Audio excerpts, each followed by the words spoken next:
Good morning, children. Welcome to economics class. See, we have been dealing with sums which are related to correlation in this. So far, the videos we have been discussing about how to find the correlation coefficient. Today, we shall do the exercise example sum. Find the Karl Pearson's coefficient of correlation, or otherwise you call it as correlation coefficient, between x and y from the following. Now, they have given here, they have asked us to find the correlation coefficient using the assumed mean deviation method.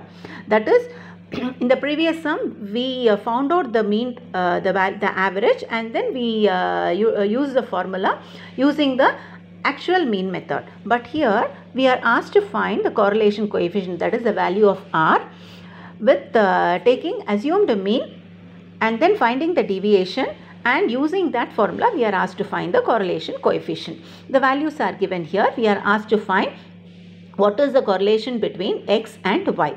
Using what method? Assumed mean deviation method. To go with the sum, first we need to write the formula first.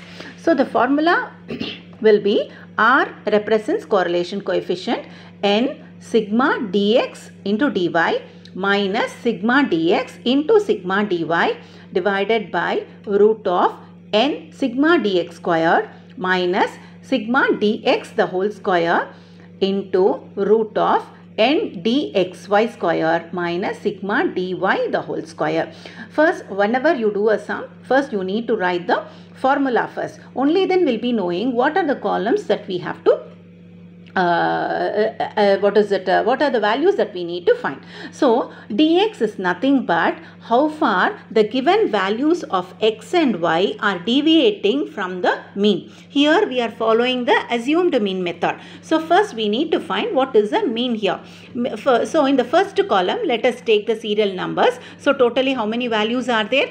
N value is given to be 7. That is, n observations are there. 7 observations are there. So let us write the x values here, whatever is given in the question, and y values here. Now when you sum up the x values, you get sigma x. The value of sigma x is taken to be 113. Everywhere you can use a calculator, children. You need not do it manually. Okay, a simple calculator is allowed in the examination. Next is, we'll sum up all the values of y.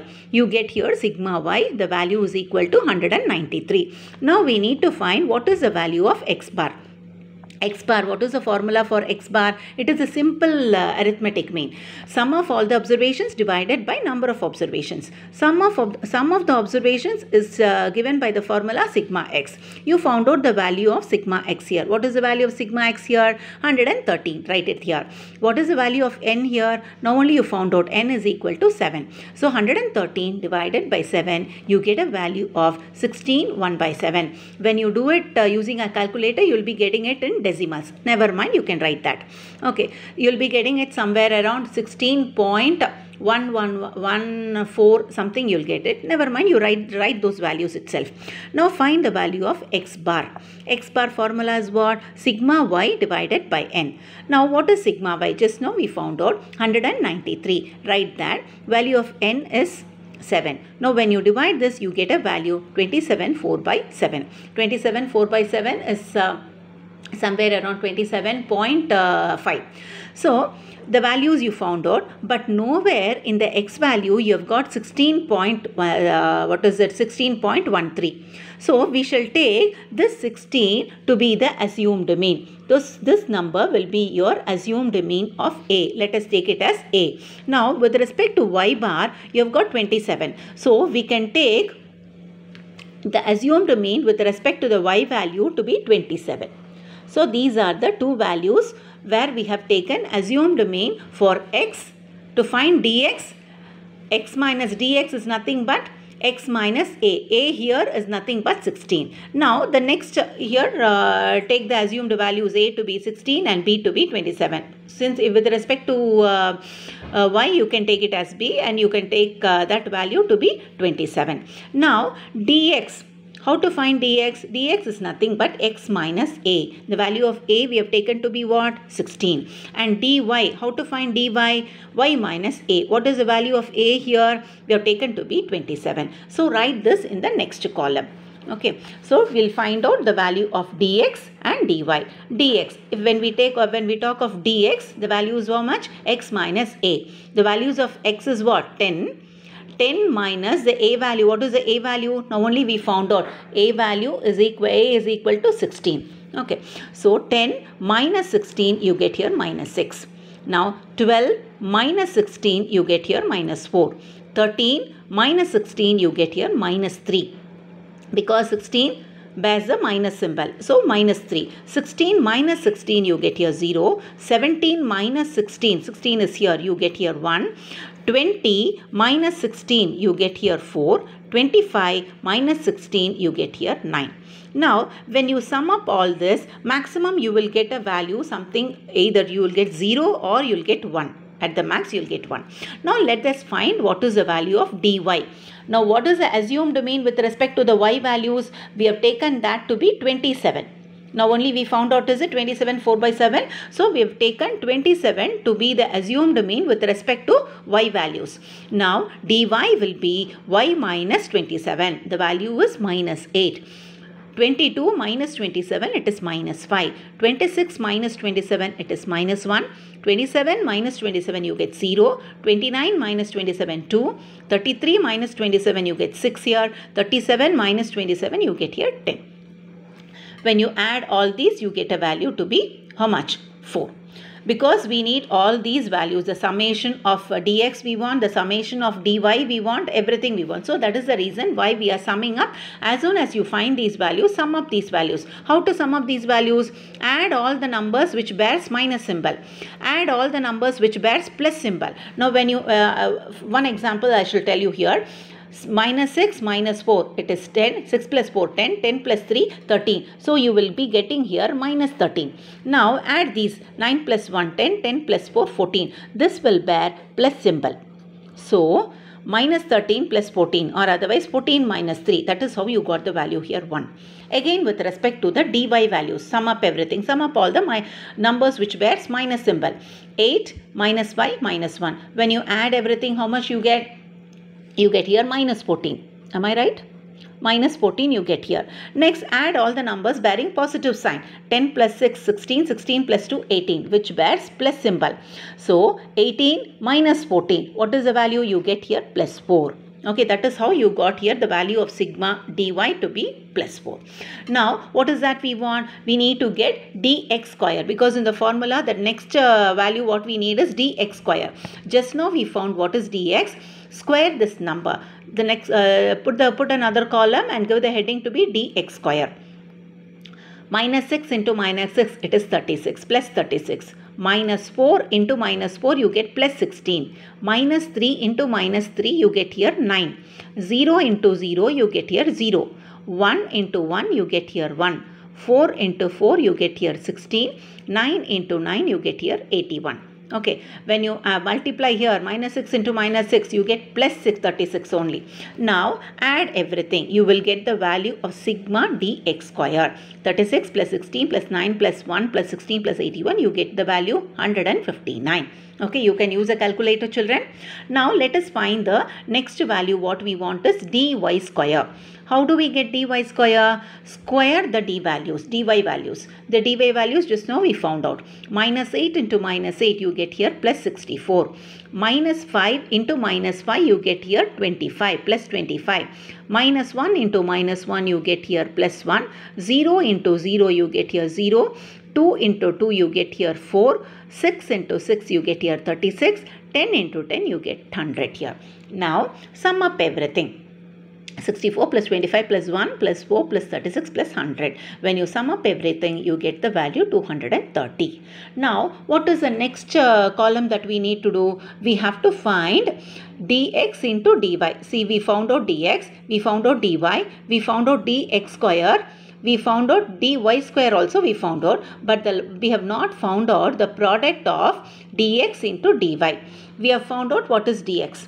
Okay, we have found out what is dy. Now, how to find the value of dx into dy? Multiply these two. Okay, minus 6 into minus 8, you get here What is the value here? 48. And minus 4 into minus 5, you get here 20. Like that, when you multiply dx value into dy value, you get the following results, product. Add everything, you get the value 187. Now then, we have found out all the values which are needed to be substituted in the formula. Now let us substitute these values one after the other in the given formula. Again, let us write what is the formula. Correlation coefficient R is equal to N into sigma dy into dx minus sigma dx into sigma dy. Just look at the formula. Initially, you are writing the summation of dx into dy. Next, you are writing what? Dx, sum of dx into sum of dy. These both are different. Again, root of n into sigma dx square minus dx the whole square. Again, this also is different. The summation of dx will definitely be different from summation of dx square.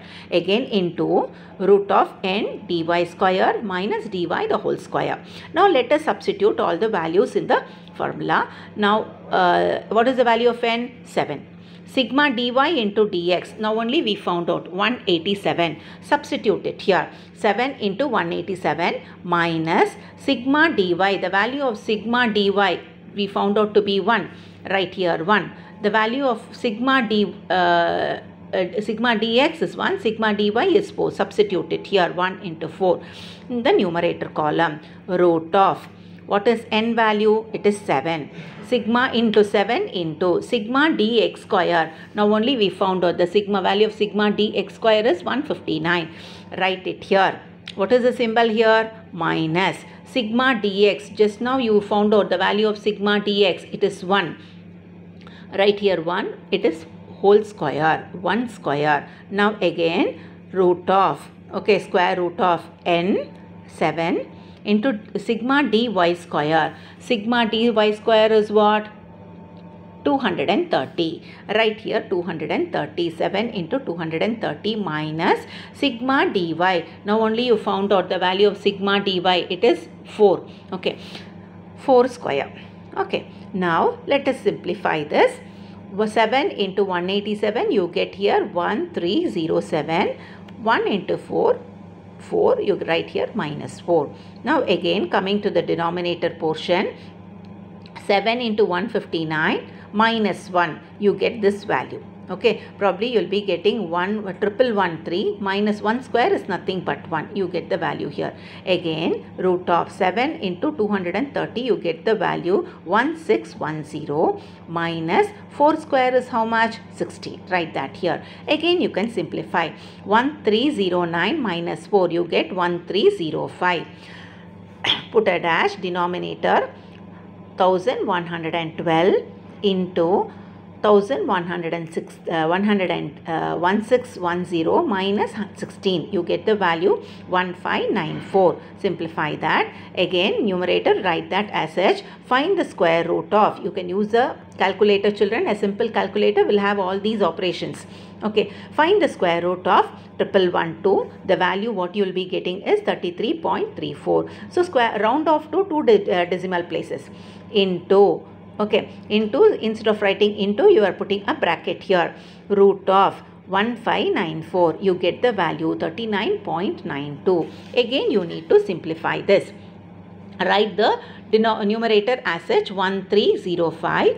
When you multiply 33.34 into 39.92, you get the value 1330.9. Again, when you divide 1305 divided by 1330.9, you get this value. Now, already I have told you the value of R, that is correlation coefficient. This is the value of R. The value of R will always be between minus 1 and plus 1. That is, it will not be 1 or minus 1, but it will be between minus 1 and plus 1. So, it will here, when you see here, it is positive value, which means 0.986 is a positive value, which means there is high degree of positive correlation between the given values of x and y. That is what we could interpret from this analysis. So, there exists a high positive, high correlation between the values of x and y. That is all, children. With this, I finish today's class. I want you to do this sum in your classwork notebook. 100% I would expect everyone to do the sum by yourself using a calculator. You can do it and submit it to me without fail. Okay. Thank you, children. Bye-bye.